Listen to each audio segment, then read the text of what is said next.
کتاب بھی اوجھل ہو گئی۔ انجیل کہتے ہیں علماء اور محققین کہ یہ نازل آرامی زبان میں ہوئی، لکھی یونانی زبان میں گئی، دونوں زبانیں مر گئی۔ صحیفہ ابراہیمی، ابراہیم علیہ السلام پر نازل ہونے والا صحیفہ، یہ کلدانی زبان میں تھا۔ کلدانی زبان کا وجود یا اس دنیا میں نہیں۔ ابراہیم علیہ السلام کی قوم کے پاس بھی ایک صحیفہ تھا، سائبین کے پاس، ستارہ پرستوں کے پاس، وہ بابلی زبان میں تھا۔ بابلی زبان مر گئی، کتاب بھی گم ہو گئی۔ اسی طریقے سے آتش پرستوں کی ایک کتاب تھی، کیا نام تھا اس کا؟ اس کو پایند بھی کہتے ہیں، پایند زبان کو بھی کہتے ہیں، ان کے مذہبی صحیفے کو بھی کہتے ہیں۔ آج پایند کہیں نہیں، نہ لکھی جاتی ہے، نہ بولی جاتی ہے، نہ پڑھی جاتی ہے۔ تو اس زبان میں جو کچھ تھا ہدایت نامہ وہ سب ختم۔ وید، دھمپد، انگا، تورات، زبور، انجیل، صحیفہ ابراہیمی، پایند اور سائبین کا صحیفہ، 9 کتابیں، اور بھی بہت سی دنیا میں معروف ہیں۔ کہتے ہیں کوئی کتاب نہ اپنی زبان میں ہے نہ اصلی حالت میں۔ ساتھ ساتھ وقت کی کمی کے پیش نظر بات جلدی ختم کروں۔ کہنا میں بہت کچھ چاہتا تھا، جب سے مولانا کا مجھے پیغام ملا کہ تم نے آنا ہے، فلاں تاریخ ہماری طے ہوئی ہے۔ میری ایک عادت ہے کہ میں کسی موضوع پر تیاری کے بغیر گفتگو نہیں کرتا۔ جس موضوع پر میں اب گفتگو کر رہا ہوں، میرے رفیق سفر 6 کتابیں ہیں اس وقت بھی، لیکن وقت مجھے وہ دیا ہے کہ میں اس میں اپنے اس مضمون میں سے بیڑے کی چٹکی کے برابر نسوار کی چونڈی بھی پیش نہیں کر سکتا۔ میرا ذہن وہ نہیں ہے جو عام حضرات کا ہے، میں اور سوچ کا آدمی ہوں بالکل، اور میں اس پر مطمئن ہوں، شرح صدر ہے مجھے الحمدللہ رب العالمین۔ آپ کسی بھی مذہب کے آدمی سے یہ کہیں کہ اپنی کتاب اصل حالت میں جس زبان میں وہ نازل ہوئی تھی ہمیں دیجیے، اور ہمارے تمام مسائل کا حل اس میں ہونا چاہیے۔ قیامت آ سکتی ہے کسی مذہب کا حامل آدمی اس دعوے کے ساتھ کہ جس زبان میں یہ نازل ہوئی تھی اسی میں ہے، اور انسانی زندگی کے تمام اعتقادی، عباداتی، معاملاتی، اخلاقی، سماجی، معاشرتی، تہذیب، تمدن، ثقافت، کلچر، سیاسیات، اجتماعیات، نکاح، طلاق، ترکہ جائیداد، میراث، چھوٹے بڑے، عورت مرد، سب کے حقوق اس میں محفوظ ہیں، سب کے قوانین ہیں۔ سورج سیاہ ہو سکتا ہے، دنیا کا کسی مذہب کا آدمی اس دعوے کے ساتھ اپنے مذہب کی کتاب ہمیں نہیں دے سکتا۔ اسی طریقے سے ہم ان سے کہتے ہیں کہ تم ہمارے پیغمبر کو نہیں مانتے، یہودی ہمیں موسیٰ علیہ السلام کی پوری سیرت چاہیے۔ ہم اپنے ہمارا پیغمبر بھی ہے، تم تو اس کو مانتے، ہمارے مولا کو نہیں مانتے، پیغمبر کو نہیں مانتے، آقا کو نہیں مانتے، چلو ہمیں موسیٰ علیہ السلام کی مکمل سیرت لاتے ہیں۔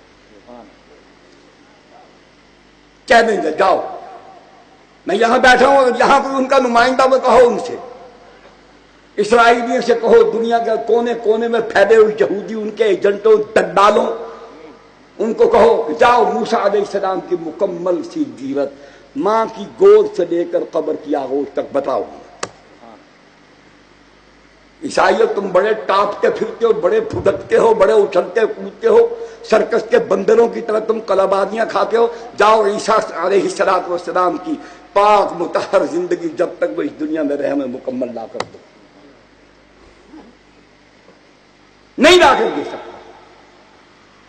اس آسمان کی چھت کے نیچے، اس کرۂ ارضی پر، بلندیوں پستیوں، تریوں خشکیوں، شہروں دیہاتوں، قریہ قریہ، بستی بستی، نگر نگر، گھر گھر، الماریوں میں، درازوں میں، تاشتوں میں، پوری کائنات کو کھنگال مارو، صرف قرآن ایک کتاب ہے کہ پہلے دن جس زبان میں، جن حرفوں میں، لفظوں میں، جس ترتیب سے نازل ہوئی تھی، سارے 1400 سال گزرنے کے بعد آج بھی کامل اکمل حرفاً لفظاً معناً قانوناً پوری تمام جزیات و تفصیلات کے ساتھ کامل اکمل موجود ہے۔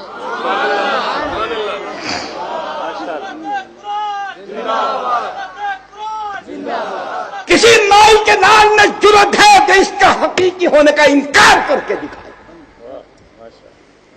ہے کسی میں جرأت تو آئے۔ اللہ نے جن حرفوں لفظوں سے کلام فرمایا، لوح محفوظ میں جن حرفوں لفظوں سے محفوظ، جبرائیل جو حرف لفظ لے کر آئے، محمد کریم علیہ السلام جو حرف لفظ سماعت فرمائے، جیسے سینہ مبارک میں حرف لفظ جمع ہوئے، جیسے زبان صدق لسان سے صحابہ نے سنے، آج دنیا کے کسی کونے میں اس قرآن کو کوئی جہاں سے کھولے تو یہ فخر، یہ سعادت اسی کو نصیب ہے کہ وہ اس یقین کے ساتھ وہاں سے پڑھے گا کہ میرے اللہ نے یوں ہی کلام فرمایا، لوح محفوظ میں ایسے ہی ہے، حضور نے یوں ہی پڑھا، صحابہ نے یوں ہی پڑھا جیسے میں پڑھ رہا ہوں۔ یہاں صرف ایک سوال ہے، انجیل باقی نہیں، تورات باقی نہیں، زبور باقی نہیں، کیوں باقی نہیں؟ اس لیے باقی نہیں کہ وہ آج کے دور کے انسان کے لیے ضابطہ حیات نہیں ہے، وہ اس زمانے کے لیے وہی کامل اکمل صحیح سچا ہدایت نامہ تھا۔ اللہ نے اس کو دائمی کتاب بنا کر نہیں بھیجا، اس کے اندر اس زمانے کے انسانوں کے لیے فلاح، نجات، کامیابی دنیا اور عقبہ کی انہی ہدایات میں تھی۔ میرا آپ کا یہ کپڑا پرانا ہو گیا، جب جسم کی حفاظت کے قابل نہیں رہتا تو ہم کیا کرتے ہیں؟ جب ٹانکے سے بھی نہیں ٹھہر سکتا، بوسیدہ ہو جاتا، تو میں اس کو اتار کر دوسرا کپڑے کا جوڑا نیا پہن لیتا ہوں۔ وہ کتابیں اپنے زمانے کے لیے تھیں، جب وہ کتابیں آج کل کے دور کے حالات و مسائل کو حل کرنے کے لیے بھیجی ہی نہیں گئی۔ کسی کتاب کو یہ کہہ کر نہیں بھیجا گیا اليوم اکملت لکم دینکم واتممت علیکم نعمتی ورضیت لکم الاسلام دینا۔ کسی کتاب کے بارے میں یہ نہیں دعویٰ کیا گیا ما فرطنا فی الکتاب من شیء، کسی کتاب کے بارے میں یہ نہیں کہا گیا کہ ذالک الکتاب لا ریب فیہ۔ اللہ کو معلوم تھا کہ یہ ایسے بدبخت و نامراد ہے، میرے نبی کی موجودگی میں اس کے زندہ ہوتے ہوئے اس میں ترمیم و اضافہ کریں گے، اس میں شکوک و شبہات والی باتیں شامل کریں گے۔ یہ ان کی بدبختی ہے، خدا نے ان کو صحیح کامل اکمل اس زمانے کا ہدایت نامہ عطا فرمایا۔ یہ ایسے ہی تھا جیسے 5 پڑھنے والے کے لیے پرائمری کا نصاب مکمل دے دیا گیا، وہ نصاب ایم اے والے کے لیے نہیں تھا۔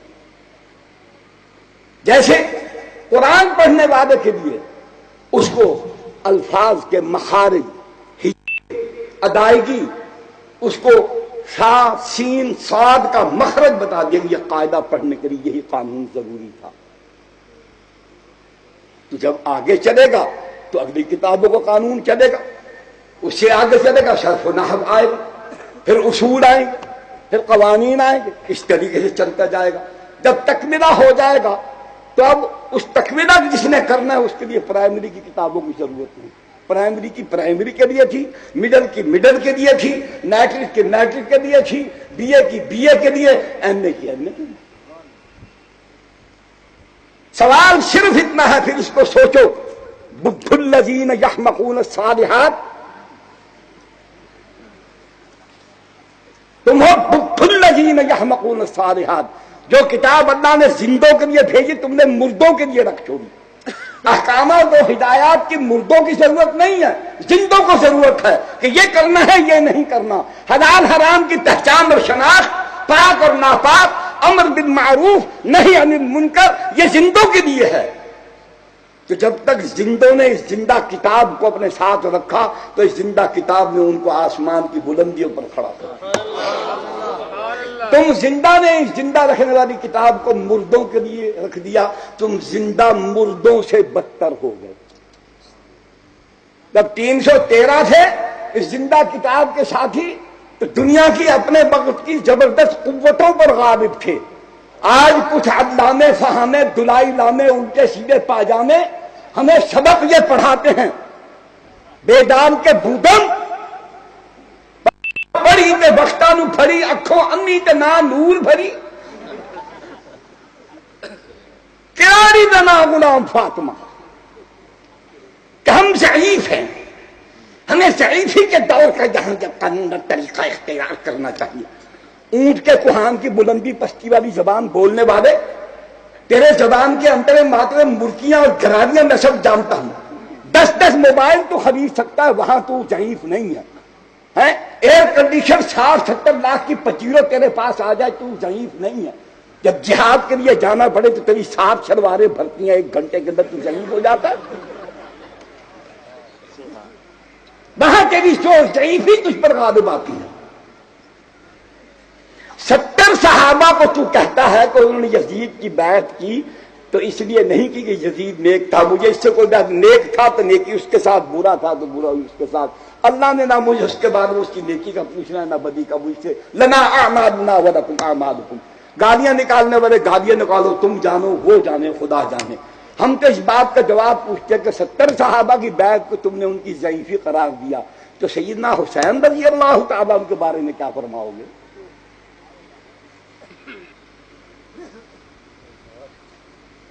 ستر صحابہ کو تم نے ضعیف قرار دیا اور ان 70 میں سے ایک بھی سیدنا حسین رضی اللہ تعالیٰ کے ساتھ نہیں. تو یہاں کیوں نہیں بولتے؟ کہو کہ غلط کیا، تیری ٹک کا موچی کر دیں گے لوگ. میں خود جوتوں سے تیرا منہ توڑ دوں گا تو یہ بات تو کہہ. اپنی ضعیفی، حرام خوری، اپنی ٹھنڈی مشینوں میں بیٹھ کر جان کو بچانے کے طریقے تو لشٹم پشٹم خوشبویات، عطوریات، استریات، کریسیات، چوریات، پٹکیات، پجبنیات، اچکنیات، یہ سارا تمہارا کیا ہے؟ یہ ضعیفی ہے. شرم نہیں آتی تم کو؟ اپنے اکابرین اور اسلاف پر بیٹھ کر تم کیڑے نکالتے ہو کہ شاملی کے میدان میں انہوں نے جہاد کیا جب ان کی غلطی تھی، پھر وہ مفرور ہو کر چھپ کے چھپاتے گئے. پھر میری بات کا جواب دینے کا حوصلہ ہے؟ بتاؤ اللہ نے محمد کریم علیہ السلام کی ذات گرامی پر پوری کائنات کے تمام باطل مذاہب کا تختہ الٹ کے ایک دین حق کو غالب کرنے کی جب ڈیوٹی لگائی تو پیغمبر کے پاس کتنی قوت تھی؟ تنہا ایک آدمی، تنہا، نہ جتھا، نہ گروہ، نہ فوج، نہ لشکر، نہ اسلحہ، لاٹھی بھی نہیں ہاتھ میں. اور پیغمبر کھڑے ہو کر کہتا ایھا الناس قولوا لا الہ الا اللہ تفلحون انی رسول اللہ. پیغمبر بے خبر ہے اس بات سے کہ میرے اس کہنے کے بعد مجھ پر قیامت ٹوٹے گی. جانتا ہے پیغمبر کی گالیاں پڑیں گی، مجھے قتل کرنے کے ارادے کیے جائیں گے، مجھے محبت کی نگاہوں سے دیکھنے والے نفرت کے شعلوں سے مجھے دیکھیں گے. پیغمبر کے ساتھ کیا کچھ نہیں ہوا. پجیروں میں بیٹھ کر اسلام کی تبلیغ کرنے کا لطف اور ہے، اور زنجیریں پہن کر جیل میں جانا یہاں تبلیغ کرنے کا مزہ کچھ اور ہے. عطا اللہ شاہ بخاری بھی گیا، محمود الحسن بھی گیا، قاسم نانوت بھی گیا، سید احمد شہید گیا. تم جو چلتا یہاں تو خوشبو اس کی شیخ برے تک جاتی ہے. اتنا مہنگا عطر، 20 موبائل تیرے پاس ہے، 11 گھنٹے ایک موبائل پر تو گفتگو کرتے، وہ پیسہ کہاں سے آتا ہے؟ غازی عبد الرشید اچھا نہیں، تو بڑا اچھا ہے، تو مجھے گھوم ادھیکاری کوئی نہیں، گھوم ادھیکاری کوئی نہیں، تو کیا دسنا؟ جھنڈ میں یہ کی نا منہ ہے تو دکھا دے گی.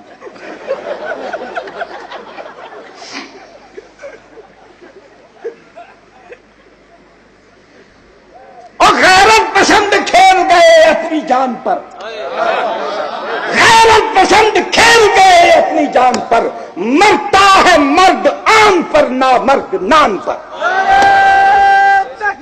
اللہ